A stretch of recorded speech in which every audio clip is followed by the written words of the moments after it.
Okay, so this is part 2 of the Volkswagen Beetle series. Sorry if I sound really tired, but I didn't get much sleep last night. This is the series where the episode where we're gonna try to get it to stop and move.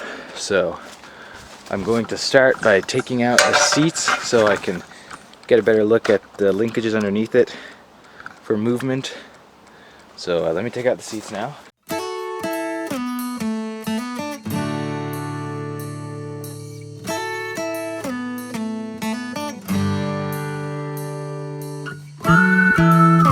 Alright, I'll do the other side next. Alright, I got the driver's side. This one took me a really long time because it was rusted on to the floor. Should be fine now. Alright, with the seats and the floor mats out, you guys can see the true rust damage of this floor. So, I am replacing both of the floorboards entirely in the next episode. But let's see if we can get it to move. Alright, I'm going to be taking the gear lever off because I think it's either the bushing or the clutching that's messed up. So hopefully it's the bushing or linkages. Maybe it's the clutch though.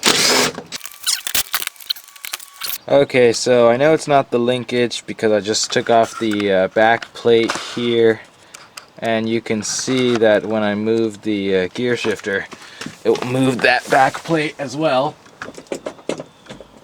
So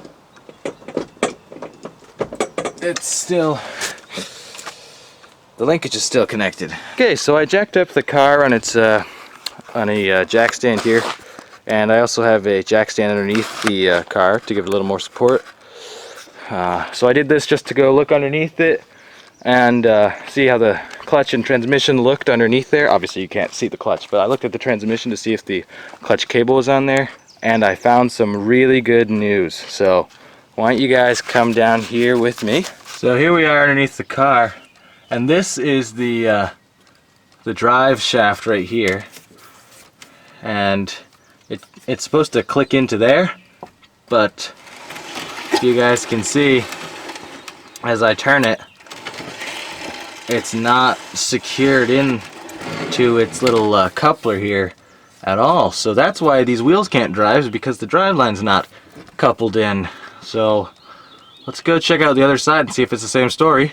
So over here the driveline actually is coupled in correctly. As you guys can see, that's where it's supposed to be. But since this has the transmission that sends power to the wheel that's gets the least traction or slips the most, it could be the issue still, and we could just have to couple the linkage over there on the other side, and then maybe we'll have movement. So that would be very good, because I was planning on dropping the whole engine out and replacing the clutch.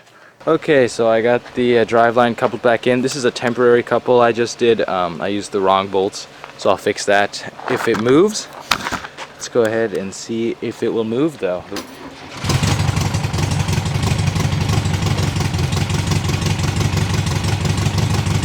Try second gear.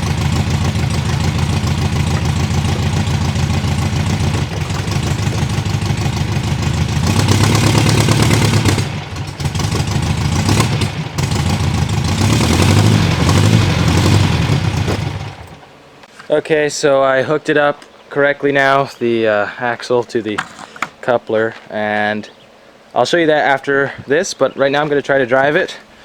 I put the driver's seat back in. I don't have brakes still. Hopefully the clutch will work. Let's see. Okay, here we go.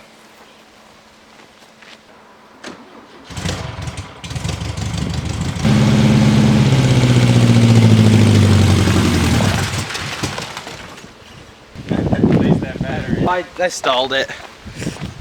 Okay, the last one I had the e-brake on it, I didn't realize it, but here we go again.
Okay, so if you guys want to see the axle fixed up, you just come down under here, and there it is from there into the coupler right there. And right here are the new bolts on it.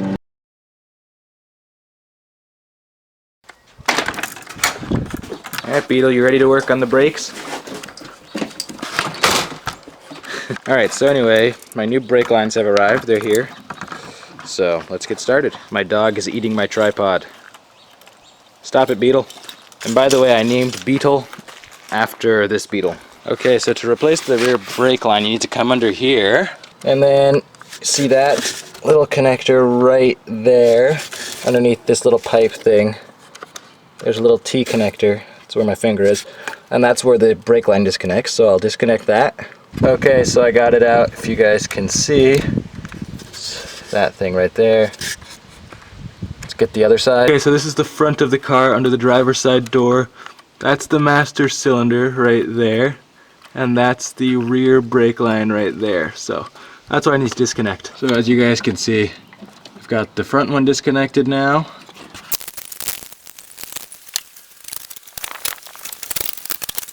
Okay, now we'll get the front out.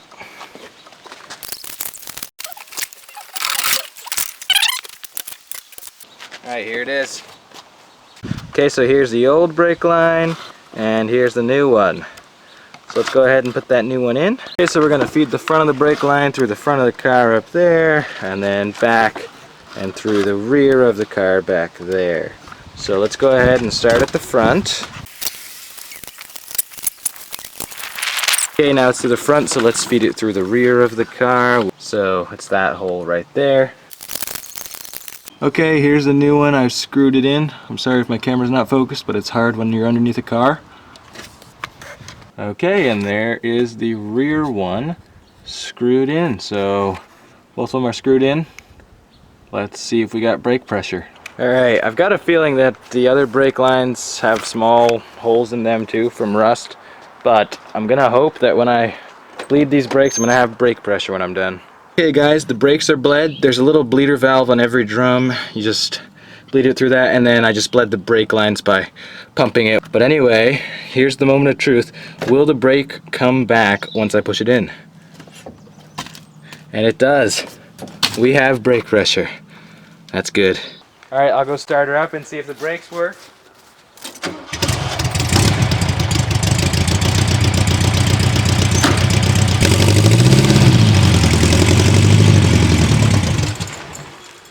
I guess I'll stall it.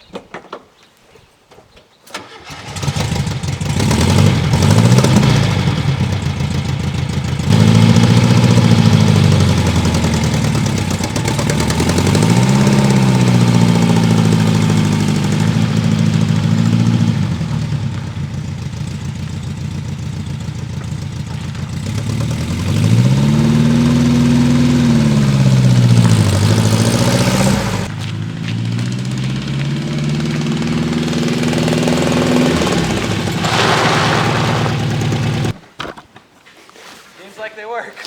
Okay, so I'll take it for another ride just to show you guys.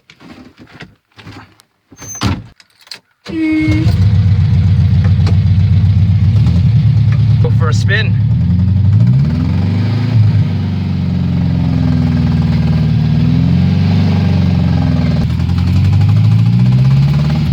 Second gear. Oh yeah.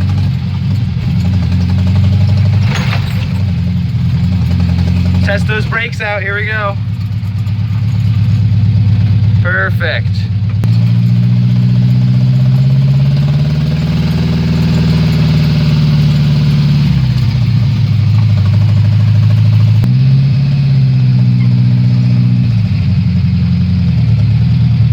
See how the engine sounds.